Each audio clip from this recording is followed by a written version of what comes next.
Hi friends, good morning. Welcome to Varshith 937 అండి. ఇది బోధన్లోని చక్కర్ నగర్లో ఉండే సువర్ణ గారు, శంకర్ గారు దంపతులు వాళ్ళ కుమార్తెకు ఇచ్చిన మామిడిపళ్ళ వాయనం ఏకాదశి పలహారాలు ఇవైతే వాళ్ళు చేశారండి. లాస్ట్ ఇయర్ వాళ్ళ అమ్మాయి మ్యారేజ్ కొత్తగా అయిన తర్వాత ఇవైతే దంపతులకైతే ఇస్తారండి.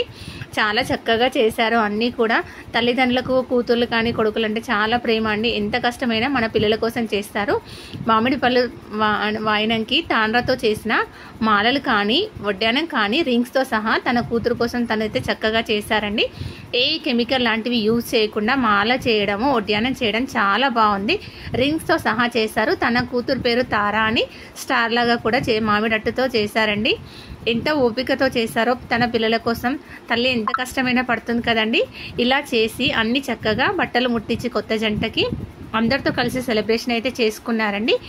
ఏకాదశి పలహారాలు మనం చేసుకుంటాం కదండి, చేగోళ్ళు ఉడపలు అలాంటివి, పిండి వంటలు, మామిడి పళ్ళ వాయినము, అంతేకాకుండా కొత్త పచ్చళ్ళు పెట్టుకుంటాం కదండి, అవి కూడా 5 రకాలు ఇస్తారు. అలాగే పిండి వంటలతో పాటు మామిడి పళ్ళ వాయనంతో పచ్చళ్ళతో పాటు మనం ఎండాకాలంలో పెట్టుకునే వడియాలు లాంటివి కూడా పెడుతూ ఉంటారు. ఇవి కొత్తగా పెళ్ళైన జంటకైతే పెడుతూ ఉంటారండి. ఎంత చక్కగా ఉన్నాయో చూడటానికి కదా. అక్కడ తల్లి పడ్డ కష్టం కనిపించడం లేదు, కానీ చూడటానికి అయితే చాలా చక్కగా ఉన్నాయి, చాలా బాగున్నాయి. మీలో కూడా ఎవరైనా ఇలా మామిడి పళ్ళ వాయనం ఇచ్చి ఉంటే నాకు కానీ వీడియోస్ సెండ్ చేయండి. చాలా బాగున్నాయి. ఆ జంట నిండు నూరేళ్ళు 6 ఆరోగ్యాలతో పిల్ల పాపలతో ఉండాలని నేనైతే దీవిస్తున్నానండి. అలాగే ఈ వీడియో నచ్చితే ఒక లైక్ చేయండి. Subscribe to our channel. మాకు పంపించినందుకు వీడియో కూడా చాలా ధన్యవాదాలండి. చాలా చక్కగా పెట్టారు, నీట్గా పెట్టుకున్నారు.